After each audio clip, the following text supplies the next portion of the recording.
هسألك كام سؤال وعاوز إجابة سريعة تمام. أو إجابة موجزة. اوكي. إزاي جيت إيطاليا؟ عن طريق البحر عن ليبيا. قعدت قد إيه في الطريق؟ يعني هنقول شهر بالايام اللي قعدتها في ليبيا والست ايام اللي قعدتهم في البحر. لو أخوك دلوقتي بيقول لك عاوز أجي إيطاليا تهريب نفس الطريق بتاعك تقول له إيه؟ لا طبعا. ما اقدر ما جابوش ما خلوش يشوف اللي انا شفته، لان ما حبلوش يشوف اللي انا شفته، لان انا شفت الموت في كل ثانيه. إيطاليا تستاهل الطريق اللي أنت جيت عشانه؟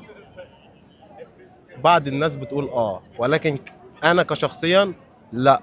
اقول لا لاني انا اتحرمت من امي ومن ابويا ومن اهلي ومن اخواتي ومن بلدي ومن صحابي. مش عارف ارجع، حتى بلدي مش مسهل عليا الامور ان انا ارجع في شهاده جيش. 8000 يورو انا بقالي 3 سنين ما مسكتهمش في ايدي ان انا ادفعهم عشان اعمل شهاده جيش وارجع اشوف اهلي. ففي حاجات كتير صعبه ما تستحقش ان انت تغامر عليها برضه، ان انت ترمي بايدك في البحر يعني ربنا برضه بيقول لك ولا تلقوا بايديكم الى التهلكه، فهو الطريق من بدايته تهلكه برضه وموت. ففي حاجات كتير صعبه فيه ما تستحقش ان انت تجيها بالطريقه ديت. هتجيها قانوني، تجيها دراسه بقى حسب اي طريق تاني يكون قانوني. اهم حاجه هي دي الفكره، ان انت تغامر بروحك وبجسدك. ما انصحش اي حد بيها. وانا عارف ان في ناس كتير هتنتقد وتقول لك ان انت مش حابب الخير لينا او مش حاببنا نيجي زي ما انت، وانت ليه رحت الطريق ده. انا ما كنتش اعرف الصعوبات دي حرفيا، والله ما كنت اعرف ان انا هواجه صعوبات كده. كنت مفكر ان الطريق سهل جدا. انا اعرف ناس ماتت في الطريق، واعرف ناس اتحبست وناس اتنصب عليها وناس ضحكت تاني.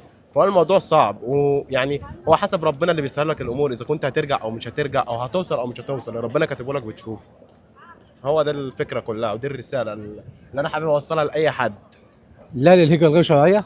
اكيد طبعا لا للهجره غير شرعيه. يعني تضم صوته لصوتك لا للهجرة الغير شرعية. اكيد طبعا، واقول الكلمه ديت قدام اي حد، لا للهجره الغير شرعيه. حرام انك تضحي بنفسك وتسيب بلدك وتسيب امك.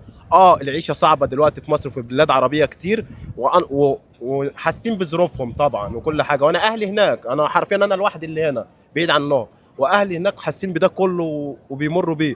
ولكن كانك ترمي نفسك للموت وانت مش عارف هتوصل ولا لا. اقول لا للهجره الغير شرعيه. أنت منين من مصر وعندك كام سنة وكنت شغال إيه في مصر؟ انا من الشرقيه وعندي دلوقتي عندي 22 سنه. جيت هنا عندي 19 سنه، عن 3 سنين ضاعوا من عمري حرفيا. اشتغلت في مصر شغلات كتيره، اني كنت بدرس واشتغلت في مطبعه اللي هو الكرتون والورق ده، واشتغلت في المعمار واشتغلت في مجالات كتير وفي الزراعه وفي حاجات كتيره. ان احنا متبهدلين من صغرنا.